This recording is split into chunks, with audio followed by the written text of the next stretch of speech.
ቻምፕስ ሂር ዛሬ ቤቴን አስጎበኛችኋለሁ። እንግዲህ እኔ ቤት ስትመጡ ከምታያቸው ለየት ከሚሉ ነገሮች አንዱ የዱር እንስሳም የቤት እንስሳም ታገኛላችሁ። ኤሊም አለች በቤታችን እንደምታዩት። በዛውም ደግሞ የዛሬ የቀኑን ሙሉ የአመጋገብ ስርዓቴን ደግሞ ከጧት ጀምሮ ያለኝን ነገር አንድ በአንድ አሳያችኋለሁ። የቀኑ ውሎዬን አሳያችኋለሁ። ላይፍ ስታይሌን አሳያችኋለሁ። ከመጨረሻው ተከታተሉ። ቪዲዮውን ሰብስክራይብ፣ ላይክ፣ ሼር በማድረግ ተከታተሉት። እንግዲህ አሁን የመጀመሪያ ሚሊዮን እንጀምራለን። ቁርሴን የመጀመሪያ ሚሊ ላይ አጠቃላይ 9 እንቁላል ነው። 9 እንቁላል፣ አንድ ሙዝ እና 50 ግራም ኦትስ አለ። 9 እንቁላል ውስጥ ከ9ኙ አንድ ሆል ኤግ ነው የምጠቀመው። 8ቱን ነጩን ብቻ እጠቀማለሁ ማለት ነው። በቀን ውስጥ የሚያስፈልገኝን ያህል ካሎሪና ፕሮቲን ፋት እጠቀማለሁ ማለት ነውና ቀጥታ ወደ ፕሪፓሬሽኑ እንሄዳለን።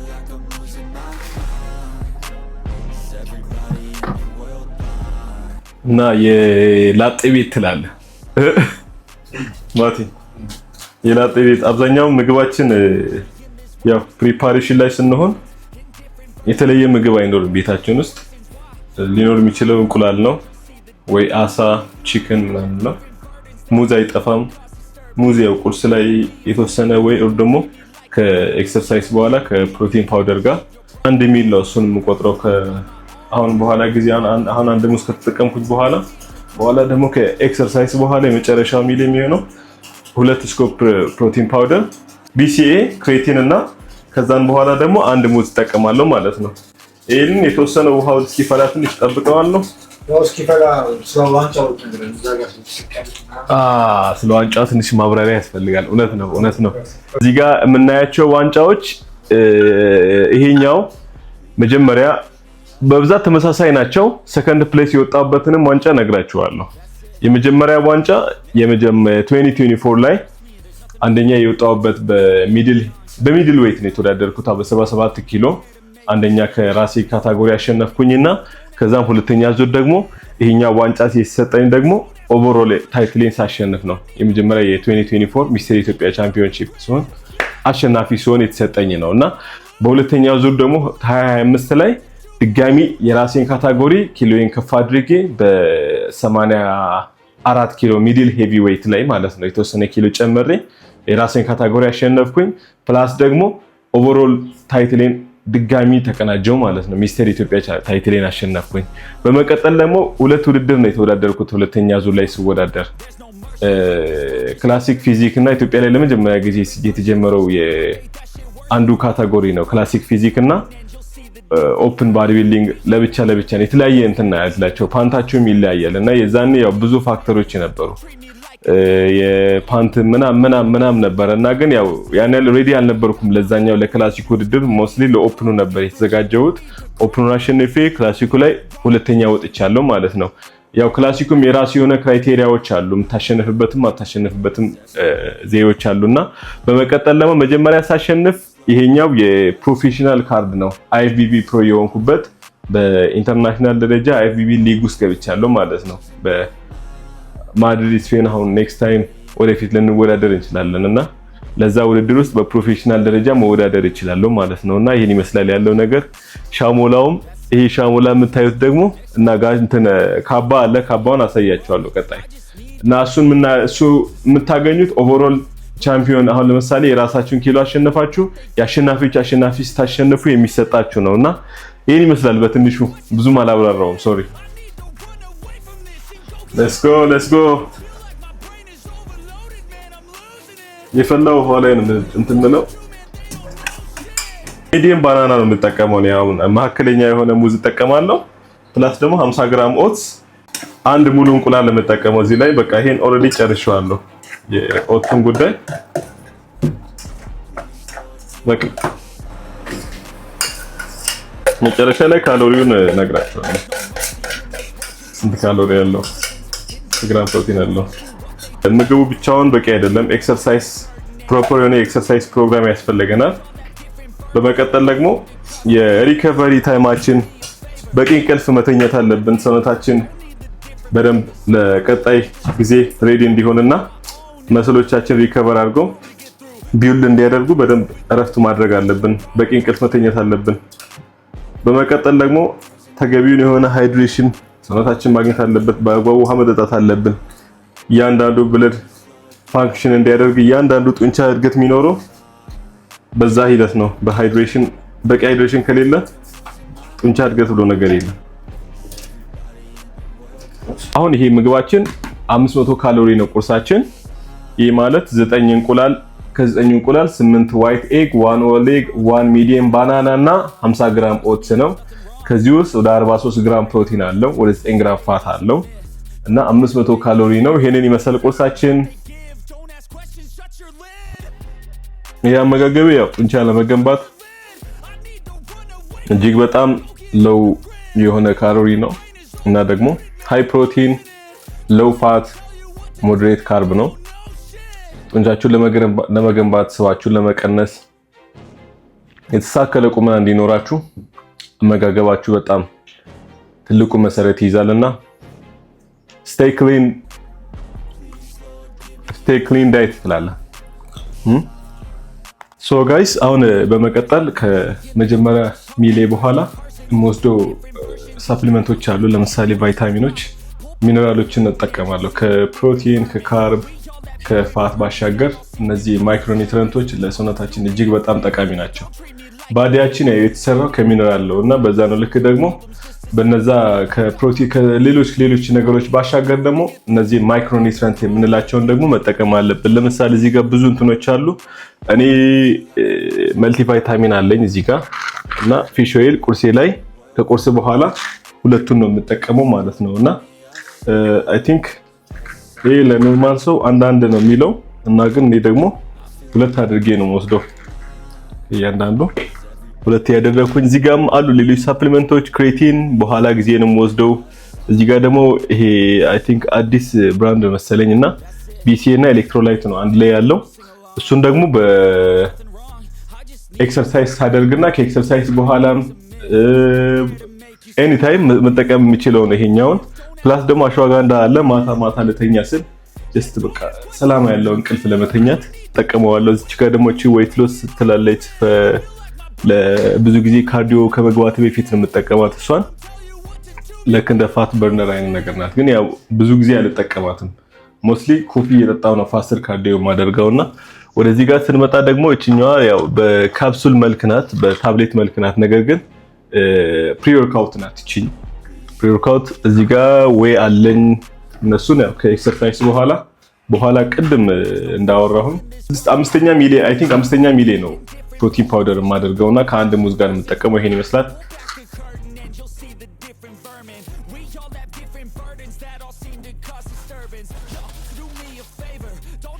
አምባዛ ኖርማሊ አሁን ኖርማል እንትን የሚለው አጥንቱ ይወጣለት እንትን የሚሸጠውና አሁን ሳልመን ዋጋውም ውድ ነው።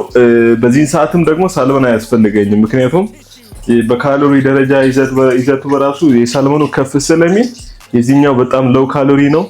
ቦዲ ቢልዲንግ ፕሪፕ ላይ ለሆነ ሰው የሚመከረው ይሄኛው ነው ማለት ነው። ብዙ ጊዜ መጠቀም ካለባችሁ ይሄንን ብትጠቀሙ ሪኮመንድ አደርጋለሁ። ዋጋውም በጣም ተመጣጣኝ ነው ከሌላው። ለምሳሌ በጣም ከባዱ ነገር ምግብ ነው እኛ ጋርና ቦዲ ቢልዲንግ ውስጥ እና ሞስሊ ሌላ ነገር ከምትሉ ይሄንን በመጠቀም ራሳችሁን ወጪያችሁን ኪሳችሁን መቆጠብ ትችላላችሁ። ራሳችሁን ማብሰል መለማመድ መቻል አለባችሁ። በእርግጥ ያን ያህል የኛ ምግብ ከባድ አይደለም፣ ግን ግዴታ ደግሞ የራሳችሁ ምግብ ራሳችሁ ነው መስራት ያለባችሁ። እንደዚህ ባለ ትዳር ምናምን ከሆናችሁ ደግሞ እንደኔ አትቸገሩም። ብቻችሁን እየሰራችሁ የተሰራ ነገር የሚጠብቃችሁ ማታ ያጉታን አንተ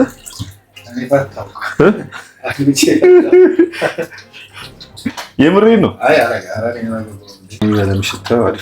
ቆንጆ ነው አይደል? በሎሚ ምናምን ጥብ ሲደረግ ልክ ይመጣል። ሽታው ከባድ ነው በነገራችን ለአሳ ምናምን መብላት። ነገራችን ላይ ጠዋት ፋስትድ ካርዲዮ ለማድረግ ወጥቼ አብረን ነው እንትን ያደርነውና ቤት ጥጄ ሄድኩኝ። እንቁላሌም ማለት ነው ቁርሴ ከሰርኩኝ። ሰዓት ሞልቼ ምናምን ሄጄ ለካ ውሃ ሳልጨምር ነው የወጣሁት። ያሳዝናል። የዛሬ ቁርሴን የአንድ ቀን የሚሆነውን እንትን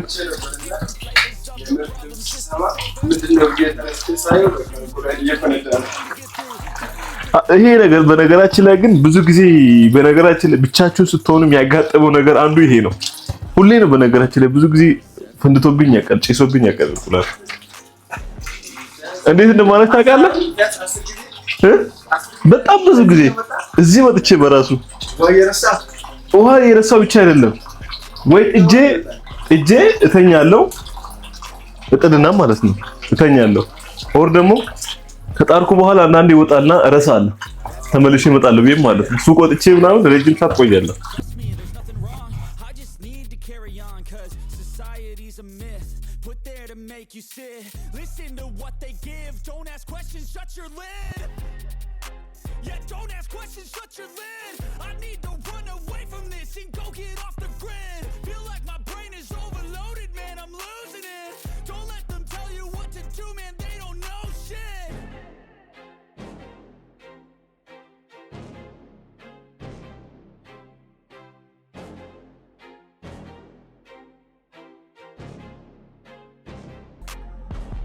ሶ ጋይስ እንግዲህ አሁን አሳችንንም ለብቻ ኩክ አድርገነዋል። ፕላስ ደግሞ እዚህ ደግሞ ቺክን ብረስታችንም ተዘጋጅቷል ኦሬዲ። በሁለቱም የተጠቀምኩበት ምክንያት ላይ በዚህኛውም በዚህም ስጠቀም ምንም አይነት ኦይል አልተጠቀምኩም። የራሱን የሆነ ፋት አለው እያንዳንዱ ሚል ላይ ፐርሚል አሳም ላይ እዚህም ላይ አለ።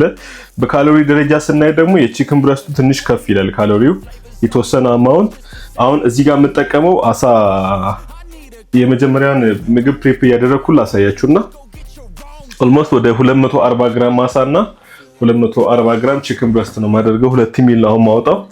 ይሄንን ማደርገው አሁን ምበላውንና ይዤ ሞጣውን ነው ለበኋላ ከወርካውት በኋላ ደግሞ ማደርገውን ነው ማሳያችሁ። እዚህ አሳችንን 240 ግራም እናደርጋለን። 240 ግራም ፕላስ ደግሞ ካርባሽን ደግሞ ደስ ይላል። እንደ አሳ አይደለም ማለት ትቀምሳለህ። ይሄ ያስቸገረኝ ሰው ይሄ ነው። እኔ ምግቤን ካሎሪን እየጨረሰ ያለው ካሎሪ ዴፊሲት የሚከታው እሱ ነው እኔ ከምግቡ በላይ። ከዛን በመቀጠል ደግሞ ሩዙን ደግሞ 120 ግራም አደርጋለሁ። 120 ግራም ራይስ። ከዛን በኋላ ደግሞ ብሮኮሊያችንንም 120 ግራም አደርጋለሁ። በጣም ነው የምወደው።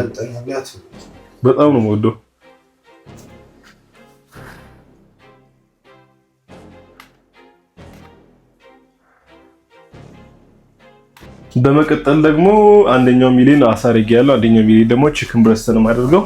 ቺክን ብረስቱን በዚህ በኤር ፍራየር ነው የሰራሁት። ሹካ ልጠቀምና ለውጣት መጀመሪያ ከውስጥ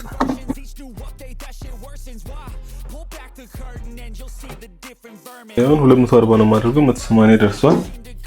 በዚህ እያንዳንዱ እንትን በቃ እዛ 120 ግራም አደርገዋለሁ።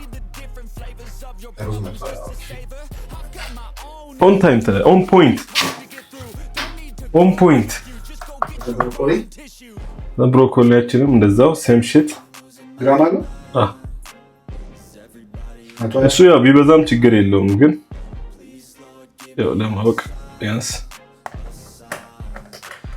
ሁለተኛ ሚሊዮን ደግሞ አሁን ነው እንትነለው ይሄን ነገር መክደን ስላለብኝ ለበኋላ ከደን እናደርጋለን ማለት ነው። ይሄን እንደዚህ አድርገን ሁሉንም ወደ ቦታው እንከታለን። ሁለተኛ ሚል ይላል። ሁለተኛ ሚል 120 ግራም ሩዝ፣ 120 ግራም ብሮኮሊን እና 240 ግራም አሳ ነው። ይሄንን ይመስላል ያለ ነገር። ባርክ ለመድኃኒዓለም የተባረከ ይሁን።